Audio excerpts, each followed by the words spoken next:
समकालीन हिंदी कथा लेखन जगत में नीरजा हेमेंद्र एक स्थापित और ख्याति प्राप्त नाम है। आज सुनिए उनकी लिखी हुई कहानी सलीब पर सपने। मेरी जुबानी। मैं हूँ सीमा सिंह। बड़े शहर में रहने का स्वप्न मेरी आंखों में कब से पल रहा था, कुछ याद नहीं। कदाचित बचपन से, जब से होश संभाला और अपने गांव के स्कूल में पढ़ने जाने लगा, तब से ही शहर को सपनों में देखने लगा था। उसी समय ये विचार मेरे मन में आया कि गांव देहात की अपेक्षा शहर अवश्य अच्छा होता होगा। शहर में क्या अच्छा होता होगा? वो गांवों से भिन्न कैसे होता होगा? इतनी समझ तो न थी मुझ में, किंतु लोगों से सुना था कि शहर में क्या नहीं होता है।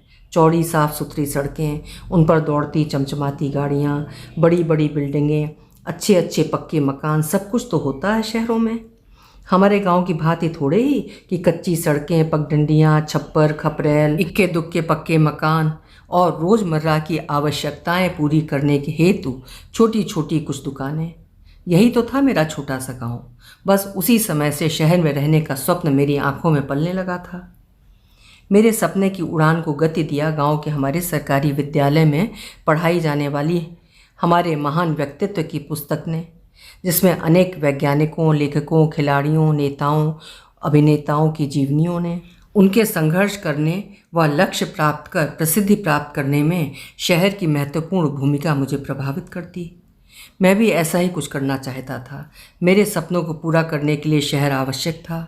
मेरे इस छोटे से गांव में ना तो बड़े स्कूल कॉलेज हैं, ना बड़ी संस्थाएं, ना ही बड़े प्रतिष्ठान जिसमें स्वयं को सिद्ध किया जा सके।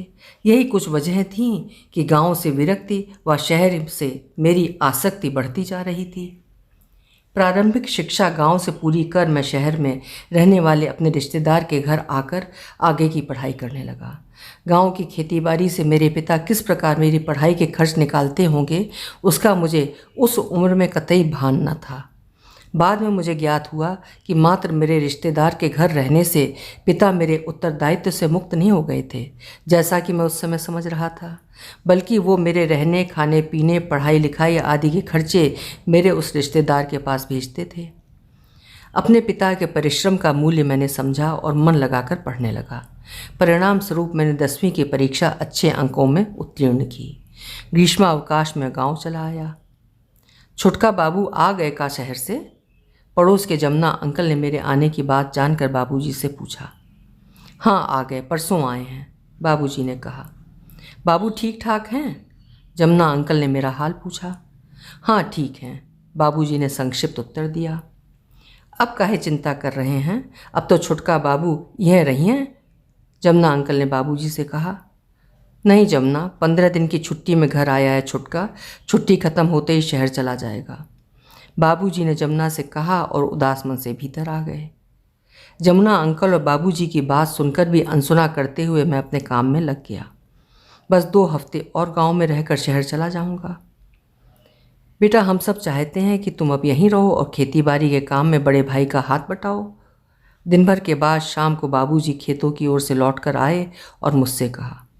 बाबूजी की बात सुनकर ऐसा प्रतीत हुआ जैसे किसी ने मेरे सपनों को छिन्न भिन्न कर दिया।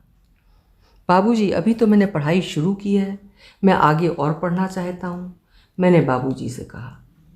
क्या करोगे पैसे बर्बाद करके? शहर से लौटकर खेतीबाड़ी ही करोगे, 2 टूक शब्दों में बाबूजी ने कहा।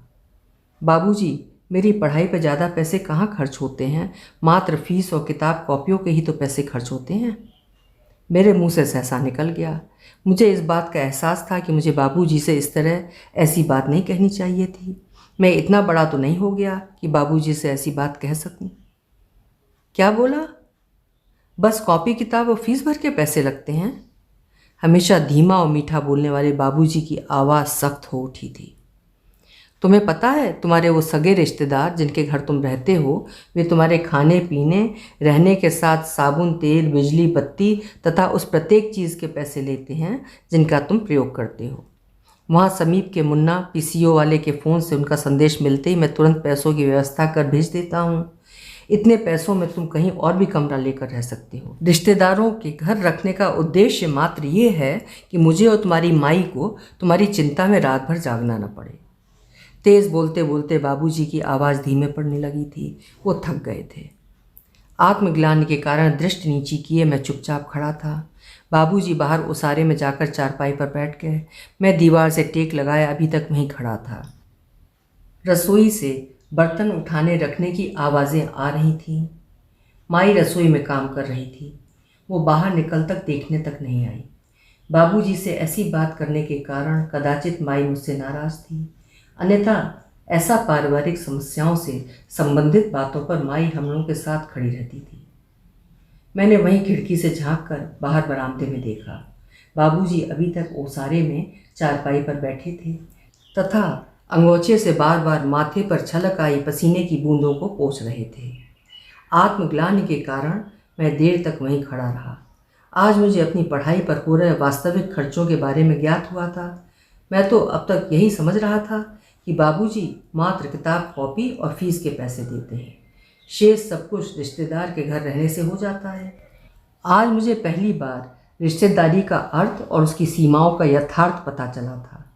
यद्यपि रिश्तों और रिश्तेदारी के यथार्थ को और ठीक से समझने के लिए अभी मैं छोटा था। मुझे पढ़ना था, शहर में रहना था, भले ही किसी रिश्तेदार के यहाँ ना सही, मैं कहीं और रह लूँगा, कोई छात्रावास देख लूँगा।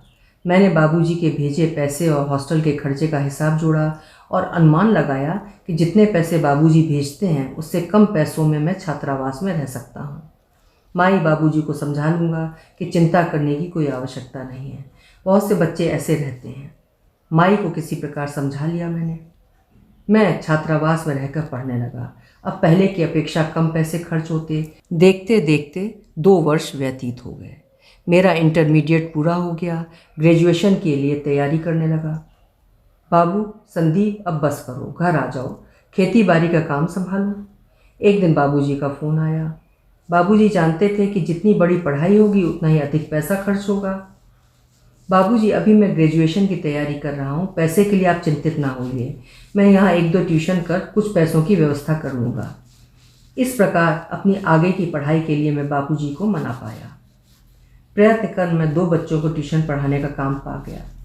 अब मेरी दिनचर्या थोड़ी परिवर्तित व व्यस्त हो गई थी। प्रातः शीघ्र उठकर अपने लिए भोजन के नाम पर कुछ बना लेना, तैयार होकर 9 बजे तक कॉलेज पहुँच जाना, शाम के 4 बजे आने के पश्चात कुछ देर शाम के भोजन आदि की तैयारी कर थोड़ा आराम कर घर से पुनः निकल पड़ना, क्योंकि 6 बजे मेरे पहले ट्यूशन का समय निर्धारित था। घंटे सवा घंटे पढ़ाने के पश्चात मुझे दूसरे ट्यूशन पर जाना रहता था। इस प्रकार दोनों ट्यूशन पढ़ाकर 9 बजे तक कमरे पर जा पाता। यदि सुबह कुछ अधिक भोजन बनाकर गया होता तो वही खा लेता, अन्यथा तो शाम को भोजन बनाने का काम भी करना पड़ता था, क्योंकि सीमित बजट में होटल में खाना संभव नहीं था। बाबू भी तो समझाया करते थे कि होटल का भोजन स्वास्थ्य के लिए हानिकारक होता है। इतना कुछ करके इस समय तक मैं थक जाता, मानसिक व शारीरिक दोनों रूपों में। अब मुझे पढ़ाई पर भी थोड़ा समय देना था, जो कि मेरे लिए अति आवश्यक था। पढ़ाई के लिए ही तो मैं ये सब कर रहा था, किंतु कभी मैं पढ़ पाता और कभी थक जाने के कारण यूं ही सो जाता। पुस्तकें सिरहाने रखी रह जाती। कुछ बनने कुछ करने की लगन थी मेरे अंदर, अतः पढ़ने के लिए किसी न किसी प्रकार थोड़ा समय निकालने का प्रयत्न करता। मेरा ग्रेजुएशन पूरा हो गया। सैलानियों की भांति छात्रावास का जीवन जीते जीते मैं पारिवारिक जीवन के लिए तरस गया था।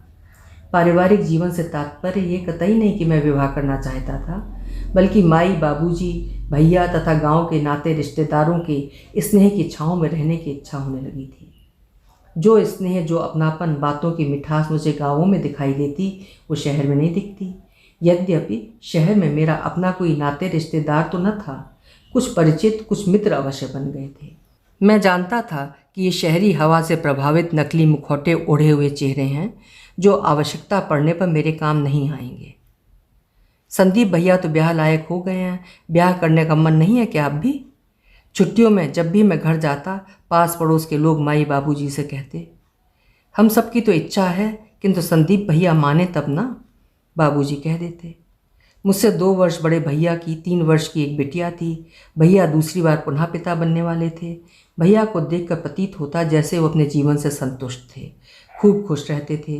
बाबूजी के साथ खेती बाड़ी में हाथ बटाते, छोटी बच्ची के साथ खेलते।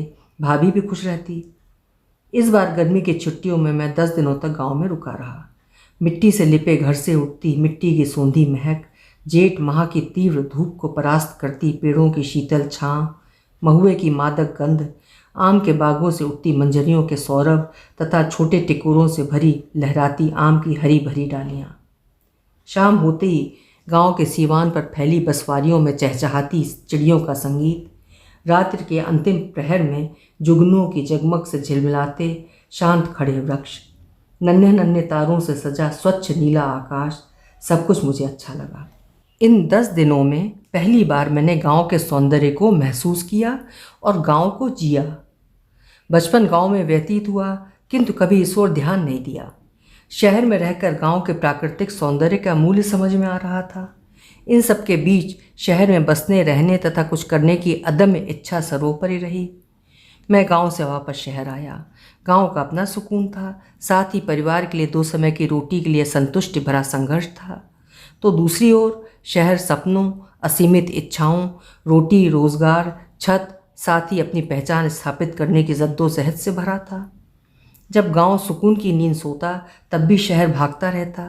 इन सबको अनदेखा कर मैं अपने लक्ष्य की ओर देख रहा था, जिसे पाने के लिए मैं शहर में आया था। मेरी ग्रेजुएशन पूरी हो गई थी। अब यदि मैं आगे और पढ़ाई नहीं करूंगा तो मुझे ये छात्रावास छोड़ना पड़ेगा। इस स्थिति में यहाँ रहने के लिए मुझे किराए पर कमरा लेना पड़ेगा, जिसके लिए पैसों की व्यवस्था करना मेरे लिए थोड़ा कठिन था। बाबूजी के भेजे पैसे और कुछ ट्यूशन के पैसे मिलाकर भी मैं ये नहीं कर सकता था। अतः मैंने तय किया कि मैं ये छात्रावास नहीं छोड़ूंगा। स्नातकोत्तर की कक्षा में मैंने प्रवेश ले लिया। छात्रावास में रहते हुए मैं अध्ययन कम और नौकरी की तलाश में अधिक रहने लगा। मेरा अधिकांश समय नौकरी की तलाश और उसकी तैयारियों में व्यतीत होने लगा। समय व्यतीत होता जा रहा था। अभी तक मेरे हाथ में कुछ भी सकारात्मक नहीं आया था। देखते देखते लगभग 1.5 वर्ष व्यतीत हो गए। नौकरी की फाइल, आवेदन पत्रों, अखबार की कतरनों, अनेक फार्मों, बैंक की रसीदों से मोटी होती जा रही थी। गांव से बाबूजी से पैसे मंगवाने में मुझे शर्म आने लगी थी। विवशता थी, आय का अन्य कोई साधन न था। शहर में आकर कुछ बनना, कुछ बड़ा करना तो दूर, अभी तक मैं अपनी रोजी रोटी का प्रबंध तक नहीं कर पाया था। मात्र 6 महीने रह गए थे। उसके पश्चात मुझे छात्रावास छोड़ना ही पड़ेगा। उसके बाद मैं क्या करूँगा, कहाँ जाऊँगा, वो समझ में नहीं आ रहा था। मैं निराश होने लगा था कि एक दिन सहसा मेरे नाम एक लिफाफा आया। यूँ तो अक्सर नौकरियों के लिए परीक्षाओं की सूचनाएं आया ही करती हैं लिफाफों में, किंतु ये कुछ अलग था। ये लिफाफा मेरे लिए खुशियाँ लेकर आया था। इसमें मेरे लिए नौकरी का नियुक्ति पत्र था। यद्यपि ये नौकरी मेरे सपनों के अनुरूप बड़ी न थी, किंतु ऐसी थी कि इससे मैं शहर में रहते हुए अपने खर्चे संभाल सकता था। मैंने ये निर्णय लिया कि अभी ये नौकरी ज्वाइन कर लूँगा, ताकि छात्रावास छोड़ने के बाद मेरा खर्च चलता रहे, बाबूजी से मुझे पैसे न मंगवाने पड़े। इस नौकरी के लिए मुझे ये शहर भी छोड़ना पड़ा। जिस दूसरे शहर में नौकरी लगी थी वो इससे भी बड़ा शहर था, महानगर था। मैंने नौकरी ज्वाइन कर ली। उस महानगर में जहाँ अब मैं रह रहा हूँ, कम पैसों में एक साधारण सा कमरा लेकर रहने लगा। ये कमरा मुझ अकेले को रहने के लिए ठीक ही था। कमरे के कोने में बनी अलमारी में अपनी पुस्तकें, प्रतियोगी परीक्षाओं से संबंधित नोट्स इत्यादि संभाल कर रख दिया, ताकि इत्मीनान से पढ़ता रहूँगा और अपने सपनों को सच करूँगा।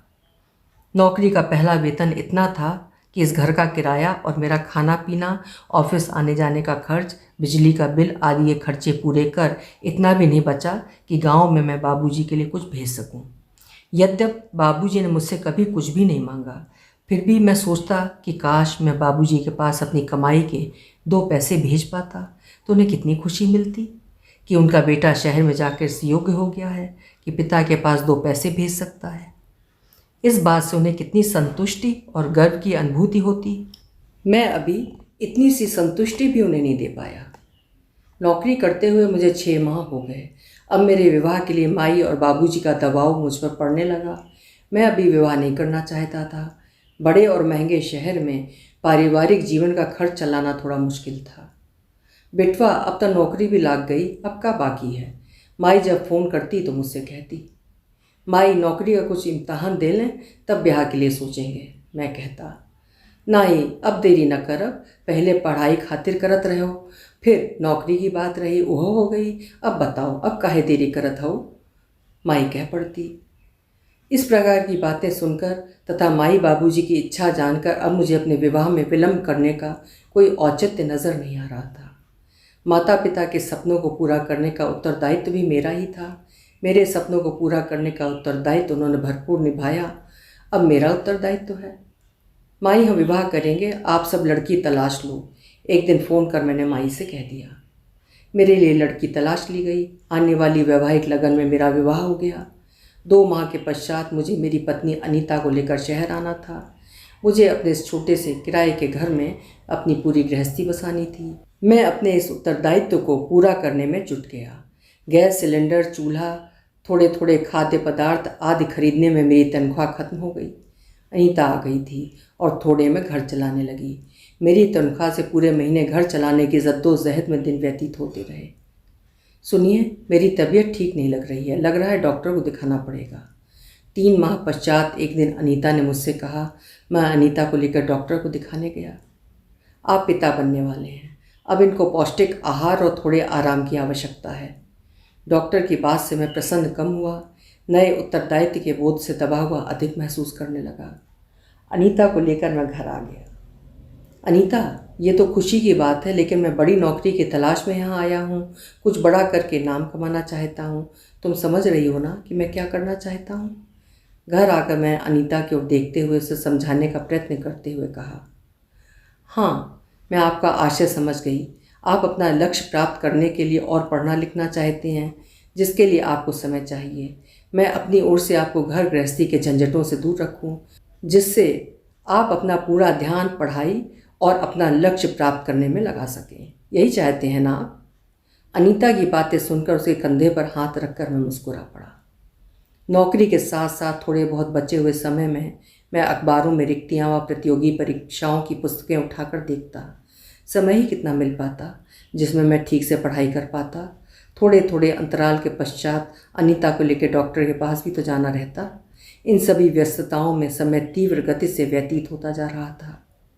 शनै शनै व्यस्तताएं इतनी बढ़ीं कि पढ़ाई और बड़ी नौकरी का विचार कहीं पीछे छूटता गया। घर गृहस्थी चलाने के लिए नवजात के पालन पोषण का उत्तरदायित्व भी मेरे कंधों पर था। परिस्थितियां वश और मकान मालिक के परेशान करने के कारण ये घर मुझे छोड़ना पड़ा। इतने ही बजट में दूसरा घर मुझे लेना था, जो कि मिला, किंतु उससे छोटा। समय के साथ उतने बड़े घर का किराया महंगा हो चुका था। मेरा वेतन वहीं रुका था और महंगाई बढ़ती जा रही थी। मैं वहीं रुका था, समय आगे बढ़ता जा रहा था। मैं 2 बच्चों का पिता बन गया। सुनिए, आज अनीता कुछ कहना चाह रही थी, किंतु झिझक रही थी। हाँ हाँ, रुक क्यों गई, कहो क्या बात है? अनीता को झिझकते हुए देखकर मैंने उससे कहा, शहर में मेरा दम घुटता है, मन नहीं लगता है। झिझकते हुए अनीता ने अपने मन की बात मुझसे कह दी। उसकी बातें सुनकर उस समय तो मैं खामोश रह गया। उस दिन ऑफिस में बैठकर मैं सोचता रहा कि क्या अनीता गलत कह रही है? शहर में रहकर क्या मैं उन्मुक्त जीवन जी पाया? गांव के खुले प्राकृतिक परिवेश में बाल सखाओं के साथ खेलते हुए जो बचपन मैंने गांव में व्यतीत किया, क्या वो बचपन में अपने बच्चों को दे पाऊंगा? एक छोटे से कमरे में रह रहा मेरा बेटा मेरे बाहर जाने आने या किसी काम से कमरे का दरवाज़ा खुलने पर बाहर की गली में कौतूहल से देखता है। 2 वर्ष का हो गया है। मैं ही जब कोई सामान लेने गली के नुक्कड़ की दुकान की ओर जाता तो उसे अपने साथ ले लेता हूँ। वो भी तब जब अनीता कहती है कि बाबू दिन भर घर में अकेले खेलता है, उसे बाहर नुक्कड़ तक साथ ले लो। मेरे साथ कुछ देर बाहर निकलकर बाबू कितना खुश हो जाता है। आज कार्यालय में बाबूजी का फ़ोन आया। बेटा, जब से शहर गए हो हम नहीं जानते कि तुम कैसे और कहाँ पर शहर में रहते हो। हम और तुम्हारी माई शहर में आकर तुम्हें देखना चाहते हैं। तुम्हारी माई की बड़ी इच्छा है कि बेटा शहर में नौकरी करता है। उसे बड़ा गर्व है इस बात पर। तुम फ़ोन कर बता देना कि हम कब आवें। बाबूजी की बात सुनकर मैं सोच में पड़ गया। मैं यही सोच रहा था कि माई बाबूजी आएंगे तो कहीं मेरे कारण शहर का प्रभाव उन पर गलत न पड़े। अतः मैंने व अनीता ने उनके रहने खाने पीने का अच्छा प्रबंध कर लिया। तत्पश्चात बाबूजी को आने के लिए फ़ोन कर दिया। बाबूजी को लेने मैं स्टेशन गया। माई बाबूजी ट्रेन से उतरे।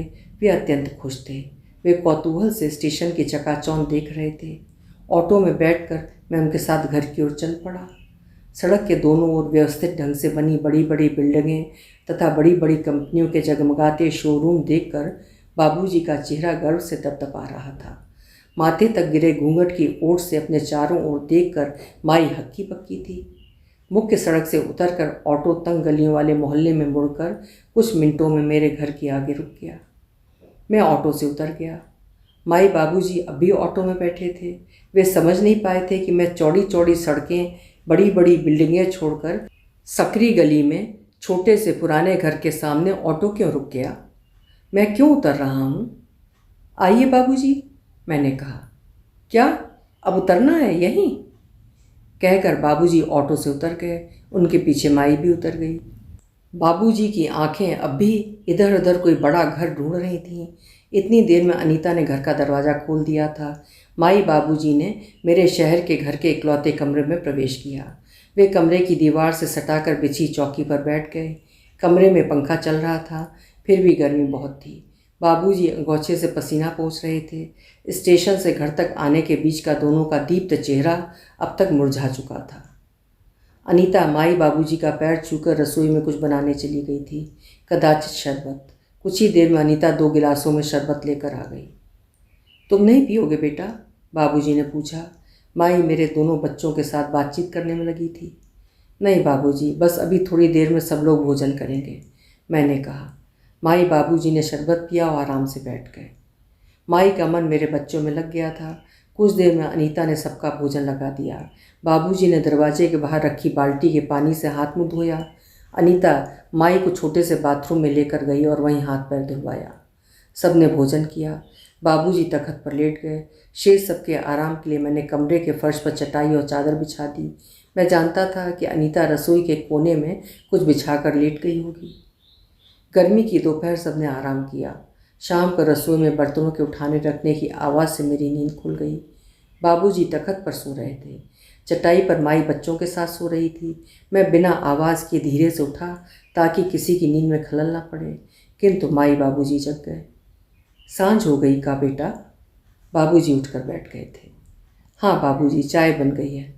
बाबूजी उठे और इस बार छोटे बाथरूम में जाकर हाथ मुंह धोया, क्योंकि बाहर गर्मी बहुत थी। बाथरूम से आकर बाबूजी पुनः तखत पर बैठ गए। माई भी उठकर हाथ मुंह धोकर आ गई। बेटा, हम सोचे थे कि शहर में तुम्हारे पास हफ्ते 10 दिन रहेंगे, किंतु लगता है कि हम एक दिन भी नहीं रह पाएंगे। कल ही हम गांव चले जाएंगे, बाबूजी ने कहा। उनके चेहरे पर निराशा के भाव स्पष्ट थे। क्या हुआ बाबूजी? हम लोगों से कोई गलती हो गई क्या? यदि कोई गलती हो गई हो तो क्षमा करें बाबूजी, मैंने माई व बाबूजी की ओर देखते हुए कहा। नहीं बेटा, बहुत बड़ी गलती तो हम लोगों से हो गई है। मैं हकबक बाबूजी का मुंह देख रहा था। हम उसी समय नहीं चेत पाए जब तुम बड़े शहर में जाकर बड़ा आदमी बनने का सपना देख रहे थे। काश उस समय हम तुम्हें चेताते, समझाते और तुम्हारी इच्छाओं के बेलगाम उड़ान को रोक पाते, बाबूजी ने अपनी बात पूरी करते हुए कहा। नहीं बाबूजी, मैं अभी और नौकरियों के फॉर्म भर रहा हूँ तथा उनके लिए पढ़ाई व तैयारी कर रहा हूँ, मैंने बाबूजी को समझाते हुए कहा। अब बाल बच्चों व घर गृहस्थी की सास संभाल में लग जाओगे तो क्या पढ़ोगे और क्या फॉर्म भरोगे, बाबूजी ने कहा। बाबूजी, कोशिश। मेरी बात पूरी नहीं हो पाई थी। बेटा, हम गांव देहात में ज़रूर रहते हैं, पर शहर की हवा उधर भी आती है। शहरों में नौकरी मिलती नहीं है। पढ़े लिखे बेरोजगारों की संख्या बढ़ती जा रही है। शहर की मृग मरीचिका में रहते हुए तुमने इतने वर्ष व्यर्थ कर दिए। शहर के जिस घर में तुम रह रहे हो उससे अच्छे और बड़े घर में हम लोगों के गोरू बकरी रहती हैं। तुम्हारा बड़ा भाई भले ही अधिक पढ़ा लिखा नहीं है, उसने अपनी खेती किसानी बागवानी से इतना कमा लिया है कि हाल ही में उसने अपना एक और खेत खरीद लिया है। बच्चों के भविष्य के लिए भी कुछ जोड़ ले रहा है। गांव के स्कूल में उसके बच्चे पढ़ रहे हैं। बड़े होकर शहर में पढ़ना चाहेंगे तो भी वो उन्हें पढ़ाएगा। मेरी बात पूरी होने से पहले ही बाबूजी ने बोलना शुरू कर दिया। सिर झुकाए बाबूजी की कठोर किंतु सच्ची बात को मैं सुन रहा था। एक बात और, अब मैं तुम्हारे बड़े भाई के बच्चों को समझाऊंगा कि वे शहर में जाकर पढ़ें लिखें अवश्य, किंतु वहाँ की मृग मरीचिका में न भटकें। गांव की अपनी जड़ों, अपनी खेती किसानी से जुड़े रहें। आगे जैसी ईश्वर की इच्छा। बाबूजी ने एक लंबी सांस लेकर कहा। बाबूजी चुप हो गए। वो आगे और कुछ भी बोलना नहीं चाहते थे। बेटा, आज हमें दिन वाली ट्रेन पकड़ा देना। 8-9 बजे शाम तक घर पहुंच जाएंगे। दूसरे दिन सुबह वाली चाय पीने के पश्चात बाबूजी ने मुझसे कहा, 1-2 दिन और रुकिए बाबूजी, बड़ा मन है हमारा। मैंने बाबूजी से कहा, हम लोग पेड़ पौधे खेत खलियान के बीच रहने वाले लोग, यहाँ ईंट पत्थरों, इंसानों की भीड़ और गाड़ियों के शोर में कहाँ मन लगेगा। हमें जाने दो बेटा, आज या 1-2 दिन और में क्या रखा है, जीवन तो वहीं काटना है, गांव में, बाबूजी ने कहा। माई बाबूजी को ट्रेन में बैठाकर मैं स्टेशन से बाहर आया। बाहर आकर मैंने इस भागते शहर को आज भरपूर दृष्टि से देखा। इस शहर की भागती ज़िंदगी, भागते लोग, गाड़ियाँ, ये बड़ी बिल्डिंगें, इनमें से किसी को भी तो मैं नहीं पहचानता। सब कुछ मेरे लिए अनजाना अनचीना है। ऑटो में बैठकर इस अजनबी शहर में मैं घुसता चला जा रहा था। बाबूजी की ट्रेन जा चुकी थी कब की, मेरे गांव की ओर। अभी आप सुन रहे थे नीरजा हेमेंद्र जी की लिखी हुई एक सार्थक और ज्वलंत मुद्दे पर कहानी, सलीब पर सपने। युवाओं का गांव से पलायन शहर की ओर, ये एक समस्या बनता जा रहा है। आशा है कहानी आपको पसंद आई होगी। कल फिर मिलेंगे। आपका समय शुभ हो।